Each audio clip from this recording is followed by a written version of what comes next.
गरीब वर्सेस अमीर की भूख। एक गांव में गोपाल नाम का एक व्यक्ति रहता था। वह अपनी बीवी राधा और बेटा मुन्ना के साथ रहता था। वह बहुत गरीब था।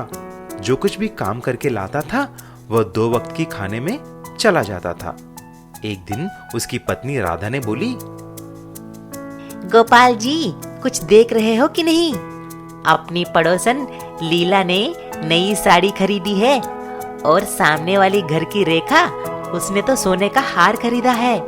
सारे गांव के लोग हफ्ते में 2 बार होटल में खाना खा रहे हैं, लेकिन हम 1 साल में 1 बार गए तो भी बहुत है। कमाने की कुछ इरादा है कि नहीं? गोपाल इस रोज की झिकझिक से तंग आकर घर से चला जाता है और जंगल में जाकर एक पेड़ के नीचे बैठकर तपस्या करने लगता है। उसकी तपस्या से खुश होकर देवी माँ प्रत्यक्ष हो जाती है। बालक गोपी, मैं तुम्हारी दीक्षा से प्रसन्न होकर तुमको एक वरदान देना चाहती हूँ। बोलो क्या चाहिए? अरे देवी माँ, ये कुछ सपना तो नहीं? नहीं बेटा, बोलो क्या चाहिए तुम्हें?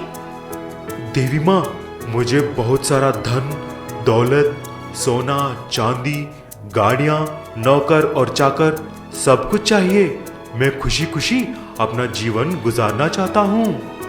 बेटा, पहले ठीक से सोच समझ के बात करना। तुम्हें धन दौलत चाहिए या सुख शांति और खुशी चाहिए? आप ये क्या बोल रहे हैं माँ? धन दौलत है तो सुख और शांति मिलेंगे ना? तुम्हें जीवन का परमार्थ समझ में नहीं आया बेटा। तुम एक काम करो, तुम अपनी बीवी को लेकर 2 जगह जाना। एक सेठ हीरालाल के पास और दूसरी एक कूली कन्हैया के पास। उनके साथ एक दिन बिताना और फिर आकर वरदान के लिए पूछना।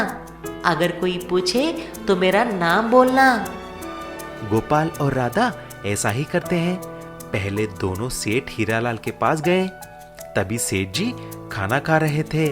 टेबल पर बहुत सारे पकवान, चिकन, मटन, सब्जियां, रोटी, चावल, स्वीट्स रखे हुए थे। आओ आओ गोपाल, बैठो, खाना खाओ। मुझे मालूम है तुम्हें यहाँ कौन भेजा है।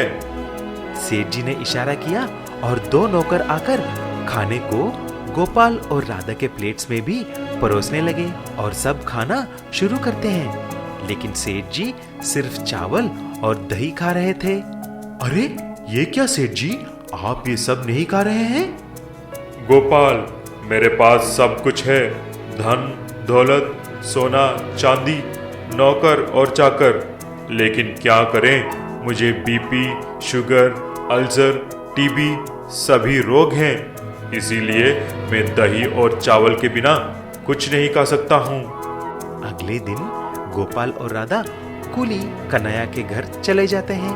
वो तभी काम से लौटा और खाने के लिए बैठा।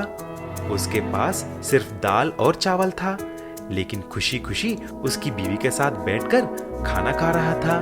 तभी सारी बात समझकर गोपाल और राधा फिर से जंगल में वही पेड़ के पास आकर प्रणाम किया। तभी देवी माँ प्रकट हो जाते हैं। मुझे ज्ञान मिल गया है माँ। मुझे धन दौलत से ज्यादा सुख शांति और बिना कोई बीमारी के तंदुरुस्त रहना है। दिन में 3 बार खाना और खुशी जिंदगी। मुझे और कुछ नहीं चाहिए। देवी माँ तदास्तु करके गायब हो जाती है। उस दिन से गोपाल और राधा हंसी खुशी रहने लगे। 10 पहिया जादुई विशाल ऑरेंज ट्रैक्टर। सुंदरगढ़ नाम के एक गांव में सारे किसान नारंगी उगाकर अपना गुजारा करते थे।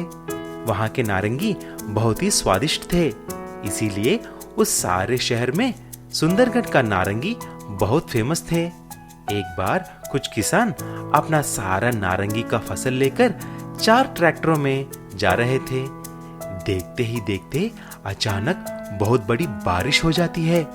तभी उनमें से एक किसान शंभू ने ऐसा बोला, हे भगवान, ये बारिश को अभी आना था क्या? मैंने अपना सारा फसल लेकर शहर जा रहा हूँ। अगर कुछ हो गया तो मैं बर्बाद हो जाऊंगा। तभी आगे के ट्रैक्टर में जाने वाले किसान ने ऐसा बोला, अरे शंभू, तुम जल्दी से चलाओ, लगता है बाढ़ आने वाली है।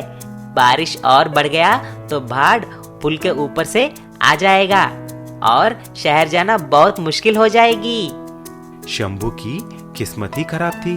पानी चले जाने की वजह से उसका ट्रैक्टर ठीक पुल के ऊपर आकर रुक जाती है। धीरे धीरे से बारिश बढ़ गई और पानी पुल के ऊपर तक पहुंच गई। बाढ़ ज्यादा होने की वजह से पूरे संतरों के साथ ट्रैक्टर भी बाढ़ की वजह से नदी में बहकर चली जाती है। लेकिन किसी भी तरह शंभू अपनी जान को बचा लेता है। हे प्रभु, मुझे क्यों बचा लिया? मैं अभी क्या करूं, क्या खाऊं? मेरी सारी मेहनत नदी में बह गई, मेरी ट्रैक्टर भी चली गई। मैंने सही समय पे ट्रैक्टर को ठीक नहीं करवाया, इसीलिए ऐसा हुआ। ऐसा दुखी होकर आत्महत्या करने की सोच लेता है और उसी नदी के पास जाकर उसमें कूदता है। थोड़े देर के बाद जब शंभू नदी में डूब गया, एक विशाल नारंगी पानी के नीचे से आती है और शंभू को पानी के बाहर लाती है और तुरंत नारंगी और शंभू गायब हो जाते हैं। जब शंभू आंखें खोलकर देखा तो वह एक अनोखी नारंगी लोक में था।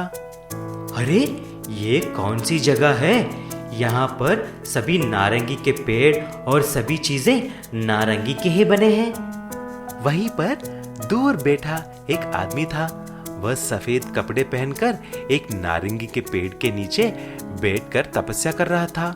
शंभू उसके पास गया। हे प्रभु, ये क्या जादू है?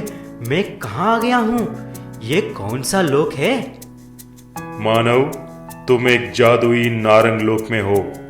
यहाँ पर सब कुछ नारंगी और संतरों के साथ बना हुआ है। तुम्हारे साथ जो हुआ वो प्रकृति की वजह से है, लेकिन तुमको आत्महत्या करने का कोई अधिकार नहीं। ये लो, मैं तुम्हें एक जादुई नारंगी देता हूँ। उसे तुम तुम्हारी लोक में जाकर नीचे रख देना। तुम्हारी सारी दुख दूर हो जाएंगे। जब शंभू उस नारंगी को लेकर आंखें बंद कर दी, तुरंत वह फिर से उसका गांव में आ जाता है और उस नारंगी को नीचे रखता है। तुरंत वह जादू से एक विशाल 10 पहिए वाला नारंगी ट्रैक्टर में बदल जाता है। उसमें से लगातार नारंगी आने लगते हैं। उसके घर के सामने आंगन पूरा नारंगी से भर जाते हैं। ये देखकर शंभू बहुत खुश हो जाता है और वह 10 पहिए वाला नारंगी ट्रैक्टर को चलाकर उसमें से निकलते हुए नारंगी को बेचकर खुशी खुशी से रहने लगे। पैसों का कार। कुछ दिन पहले भरतपुर नाम का एक गांव था। उस गांव में करण करके एक आदमी था। उसके पास एक पुराना कार था। वह उसी को चलाकर अपनी बीवी और बेटे का पालन पोषण करता था।